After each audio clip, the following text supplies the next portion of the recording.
Chers amis, à vous qui m'aurez reconnu et à vous autres qui me découvrez pour la première fois, je voudrais vous présenter mes civilités et vous souhaiter une merveilleuse année 2025. Cette année est une année charnière, une année importante en ce qu'elle nous prépare à des échéances importantes que notre pays ait jamais connues. Je voudrais donc vous présenter mes civilités.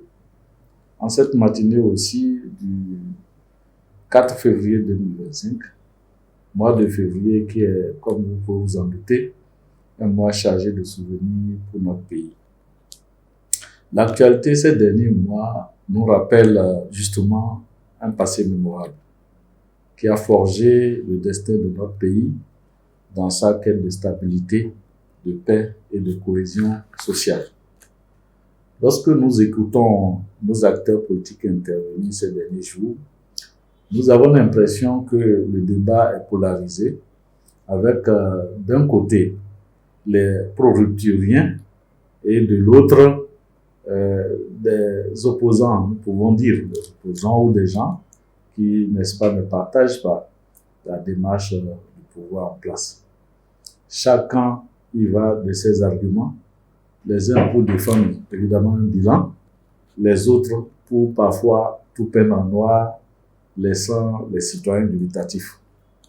Et pourtant, à notre humble avis, nous pensons que depuis 2016, en dépit des efforts consentis par nos gouvernements successifs pour assurer le développement de notre pays, des initiatives plus remarquables, avouons-le, plus révolutionnaires et plus visionnaires ont été prises et ont été d'ailleurs concrétisées pour hisser notre pays au rang des nations fortes et prospères.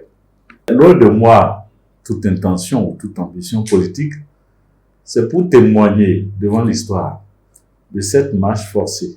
Certes, avouons-le, mais combien utile pour la postérité que le simple citoyen que je suis, petit agent d'une administration, j'ai fait le choix de partager une réflexion avec vous à travers l'ouvrage que voici.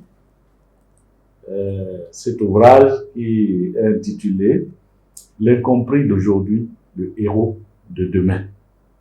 Voilà, loin des débats de coulisses ou des débats d'opportunisme, il s'agit pour nous de partager une réflexion.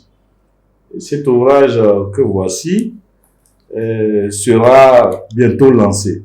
Il sera bientôt lancé et nous pensions qu'il était utile, n'est-ce pas, de partager notre part d'analyse de la situation politique, économique et sociale dans notre pays.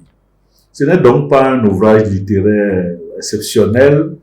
Je ne suis pas un littéraire de formation, je suis qu'un cadre technique, mais c'est un ouvrage qui se veut une contribution à une analyse critique, mais objective, de la vie politique, économique et sociale dans notre pays, que nous pensons depuis 2016, guidé et conduit par un révolutionnaire des temps modernes. L'ouvrage sera lancé sous peu et je vous invite à rester à l'écoute.